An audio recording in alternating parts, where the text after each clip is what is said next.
Cukup bangunkan ketika subuh, bisikkan di telinganya, anakku, selamat,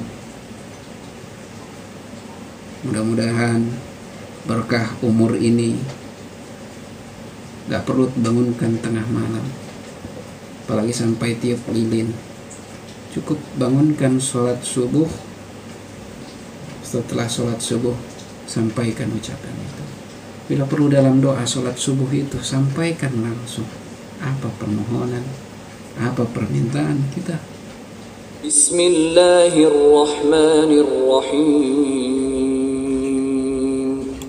Assalamualaikum warahmatullahi wabarakatuh. Alhamdulillahirrabbilalamin. Wa binasta'in ala umurid dunya waddin. Sallallahu ala nabina Muhammadin wa ala alihi wa sahbihi ajma'in. Amma ba'd. Saudara-saudariku kaum muslimin muslimat dimanapun berada, yang insya Allah pada kesempatan ini kita masih diberi nikmat kesehatan dan limpahan karunia rezeki, hidayah dan rahmat dari Allah Subhanahu wa Ta'ala. Pada kesempatan ini kita akan membahas tentang waktu pertambahan umur, bahwa waktu pertambahan umur seorang anak manusia itu terjadi pada siang hari. Begitu juga dengan sempurnanya kematian. Mungkin di antara kita masih banyak yang beranggapan bahwa pertambahan umur, pertambahan usia terjadi di tengah malam, di pukul 00. Memang gak kita pungkiri bahwa hal ini tentu mengacu pada waktu atau kalender Masehi yang menjadikan Greenwich Time (GMT) sebagai waktu pertengahannya hingga pertengahan malam atau pukul 00 atau pukul 24 sebagai pergantian hari. Namun dalam Islam, pergantian hari itu setidaknya ada dua waktu yang masih menjadi perbedaan pendapat di tengah umat, yaitu maghrib sebagai awal hari atau subuh sebagai awal hari. Pada kesempatan ini kita akan menjelaskan tentang bahwa pergantian hari, pergantian umur, pertambahan umur atau sempurnanya kematian itu terjadi pada waktu siang hari. Berarti pembahasan kali ini kita mengacu atau lebih mendukung bahwa pergantian hari dalam Islam adalah subuh. Apa dalilnya?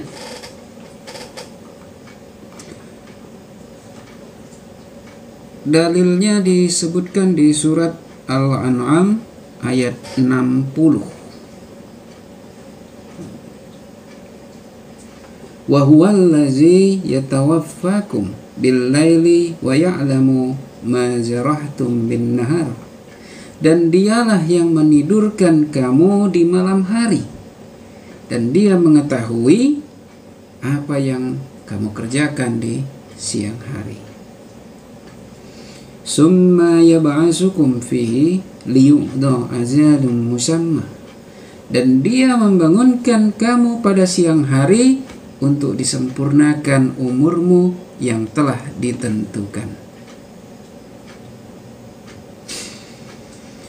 Ini disebutkan di surat Al-An'am ayat 60. Ayat tadi menjelaskan bahwa malam itu untuk tidur, istirahat.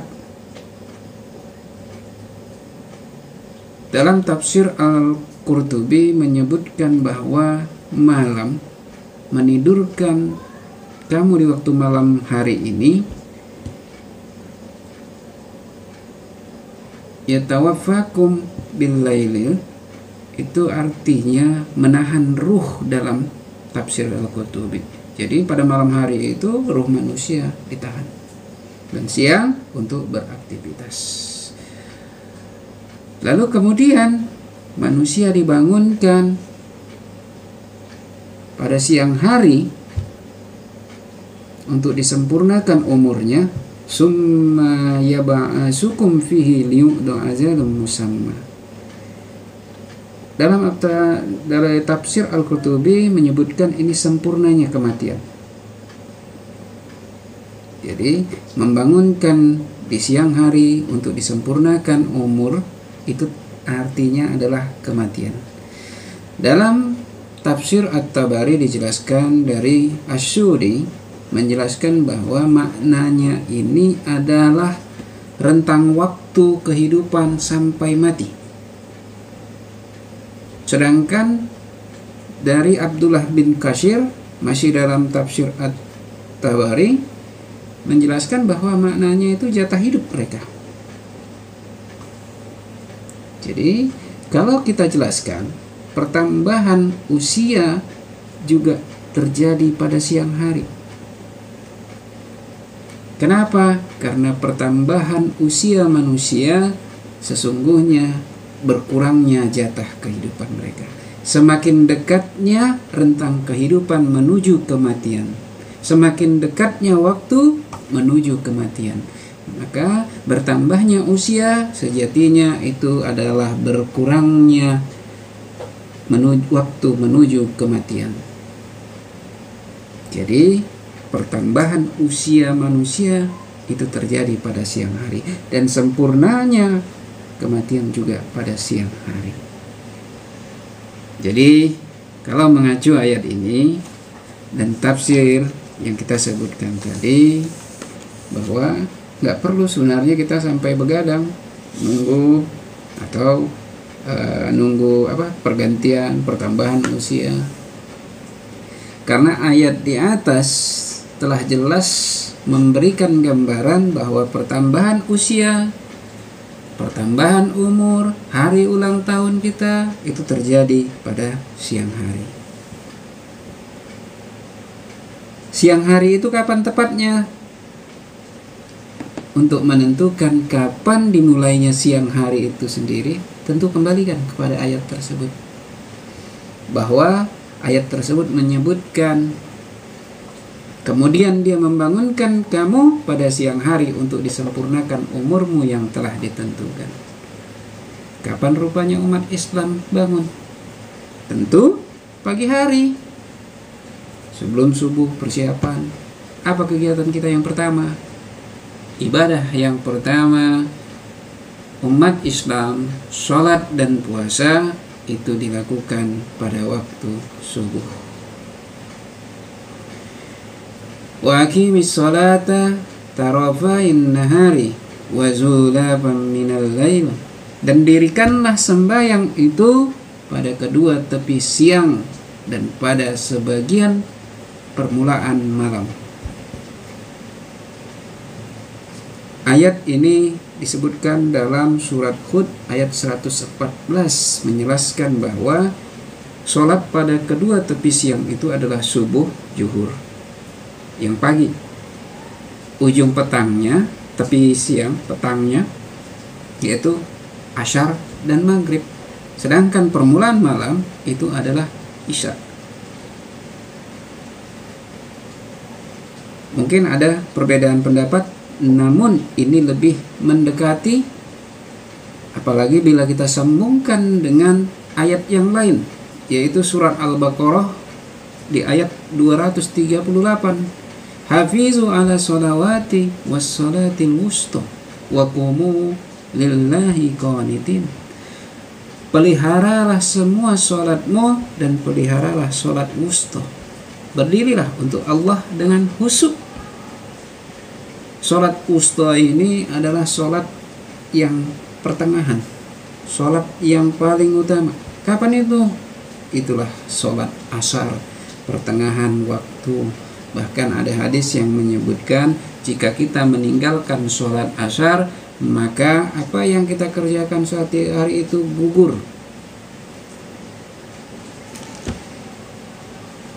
Dan pembahasan subuh sebagai awal hari pertambahan umur. Pembahasan ini sebenarnya sudah dibahas dalam buku Masjidil Haram Menyatukan Kalender Islam Dunia. Dalam hal ini sudah kita bahas bahwa menjadikan subuh sebagai awal hari itu merupakan salah satu syarat bagaimana kita bisa menyatukan kalender Islam. Terlepas itu metodenya apa, mau hisab, mau ruhyat, nggak ada masalah. Ini bisa menyatukan mulai dari ujung timur sampai ujung barat dalam satu waktu, one day one date, sehingga ibadah kita, puasa, Idul Fitri, Idul Adha, Arafah itu bisa jadi dalam satu hari. Tidak ada yang ketinggalan, insya Allah. Itu sholat. Demikian juga puasa. Puasa juga dimulai pada waktu subuh.